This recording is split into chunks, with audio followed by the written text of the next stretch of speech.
Hi guys, it's Pleasance here from Little Ohm, and I want to go through our Thrive Planner here step by step. So, in the first week in planning, you get this hand design. Hold on, let me get it right on the screen. Created by us to really help you. So, if you don't have it printed out, go ahead and print one out. And then let's look. So we've got the Thrive Weekly Planner here right on top. Sorry, let me get this camera straight. Okay, perfect. Let's do it this side.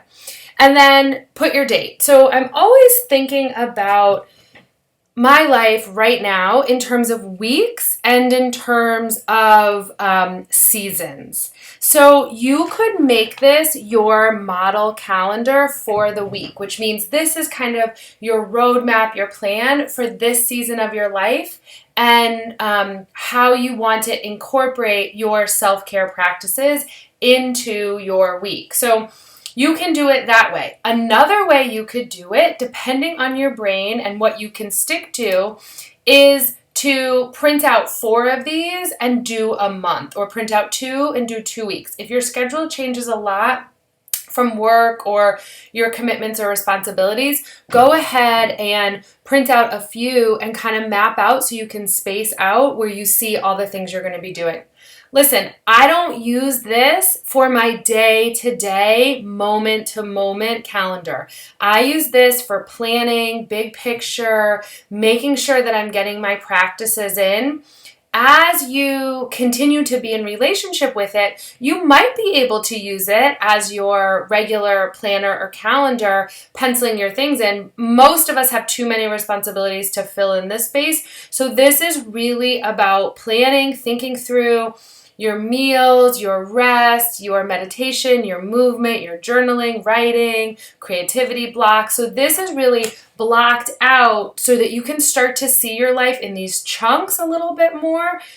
Chunking and blocking is a really old strategy in productivity for being super efficient with your time. So for example, if you have a lot of appointments, maybe you can start to think about them and, have them always on Friday mornings and midday, and then that's your appointment time. Or if you're a writer and you find you're never getting time to write, what block could you have just for writing? And then every week it's a commitment to yourself.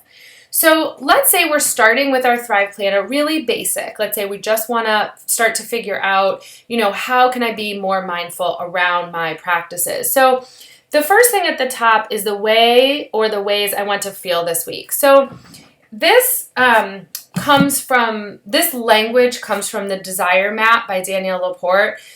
You don't need to read it or go through the whole workbook. It's great. But the bottom line is, intentionality in your week is around how do you want to feel. So if you're being run down and pulled in a million directions by everyone else, that is a sign of reactivity rather than proactivity. So when we're being proactive and intentional, we're saying, yes, this week I really want to feel, here's mine that are usually the same pretty much every week these days, is freedom, spacious, creative, engaged, helpful.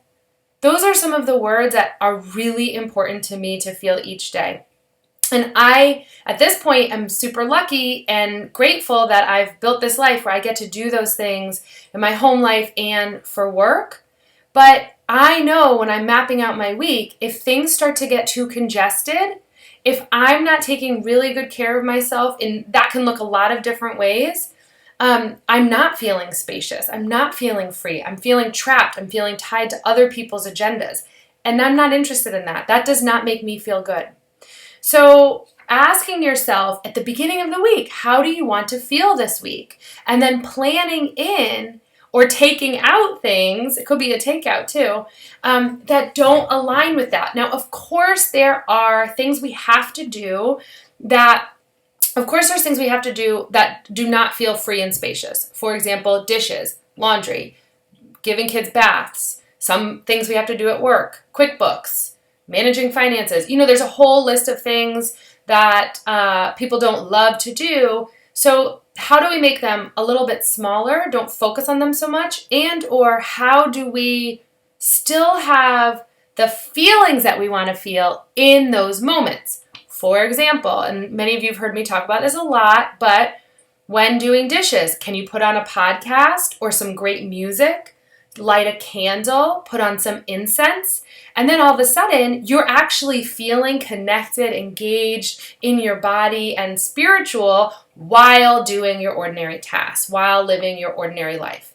So that's what we're really putting together here is, again, setting the intention that we want to feel a certain way. We need to figure out what that is for us that's really unique for us, and how then can we do more of that throughout all of our week. The next word there is my big vision or your word of the year. So I really believe if you have created a word of the year, you want to keep bringing it up. You want to keep it in the front of your mind. You want to keep it around you. You want to support yourself with it so that you remember the qualities and the intention that you were setting. My word of the year was delight. So I want to have a lot of delight in my weeks. And delight for me will look different than delight for you. So again, figuring out and really getting back to the core and the center of who you are, what you value and why is what is the unlocking the potential. And how do we learn how to do these things? How do we learn how to figure out who we are and what we truly brings us joy and what we value is through yoga and meditation. So that's why that is the foundation for all of these practices. So now we're moving into our week and we're just going to look at the chunks. If you notice below, there's well-being practices listed out. And I listed out a bunch of the well-being practices that we talk throughout the whole course in Thrive. So we've got affirmations, create something, healthy food, journaling, joy, meditation or stillness, movement, nature, new recipes, pause and breathing practices, play, reading, sleep enough, visualizations, and other. So these two things you could do. One is you've got little lines so you can check mark or tally when you do them this week so that you can remind yourself. This is kind of like a little menu bar for things that you can do and think about that you want to include into your week. Or you could use these as a guide and plug them into different times. So Wednesday morning, I go to a yoga class that I know that I love. So I'm going to plug in. I'm going to use this for my self-care map for this week. Okay. So on Wednesday morning, I'm going to go to my yoga class, that I love. And on Tuesday and Thursday, I'm going to go to the spin class that I love. Okay. So there's some of my movement practices that I put right in. And again, I can tally or check as I go through them at the bottom, but I've got that mapped out. Midday, I'm gonna make quinoa salad. I'm eating a lot of quinoa and steamed veggies for lunch. So I'm gonna make sure that I have quinoa. So on those days when I have a lot of activity, I wanna make sure that I have that really good, big, healthy lunch. So again, I'm just mindfully mapping out. I probably want to make that quinoa today on Monday so that I have it for the rest of the week. And then Friday, I'm going to give myself an off or lunch date where I can take myself on a lunch date or I can meet someone for lunch at one of my favorite spots since I planned that in. Nighttime, I really have been loving some Epsom salt baths. I don't think bath is on the bottom, so I'm going to add that into my other. And I'm going to do bath with oils. And I'm going to do that on Monday night as a way to take care of myself. And probably Thursday night towards the end of the week.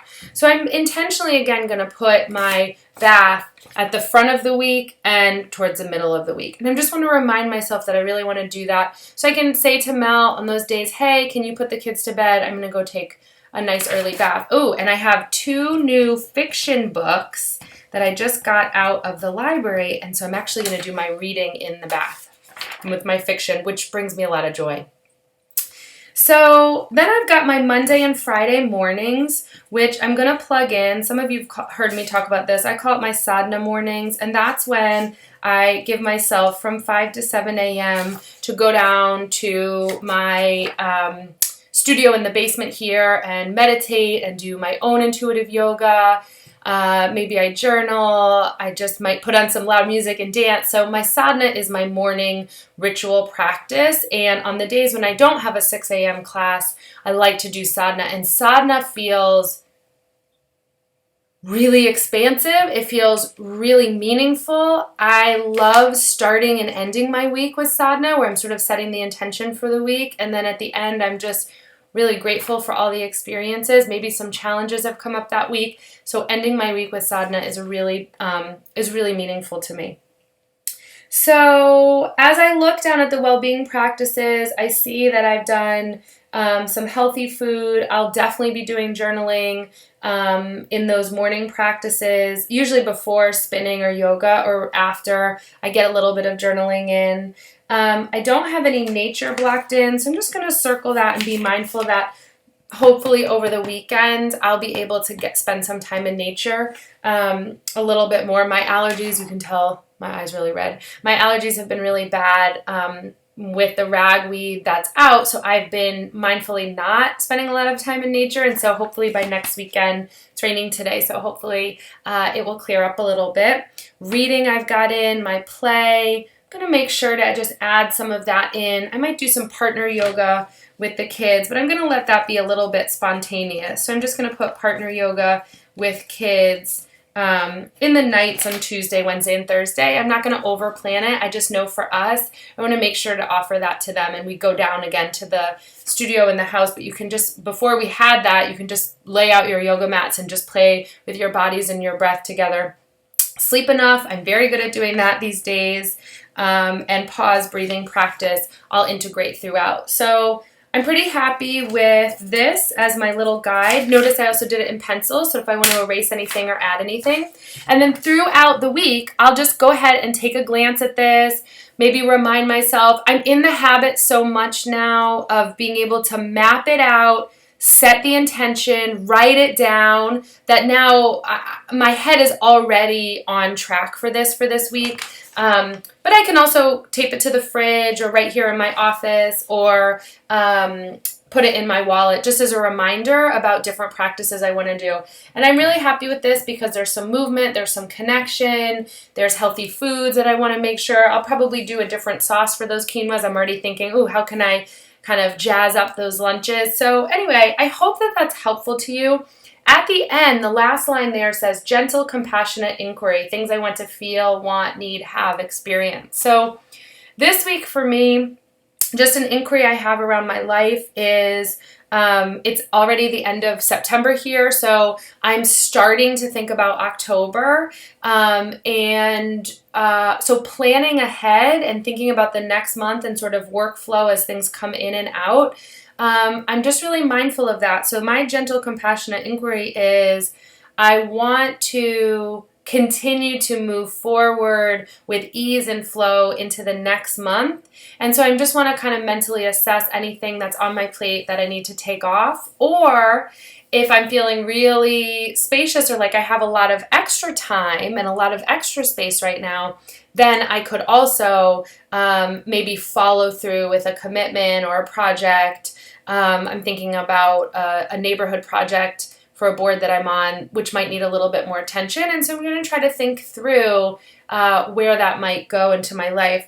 So the gentle, compassionate inquiry is really aligning myself and my experience with how it's kind of taking the ways that you want to feel this week and your actual plan and just kind of putting them together. So this week, I really need a lot of time for creation and writing. I also have a sick child home, so I want time to make sure I can take care of her. And actually, that's in alignment with thinking about October because I'll be working from home mostly this week. So anyway, I hope that that's helpful. If you have any questions, post in the Facebook group or email me, pleasance@littleom.com. And good luck with your Thrive planners. I can't wait to see them.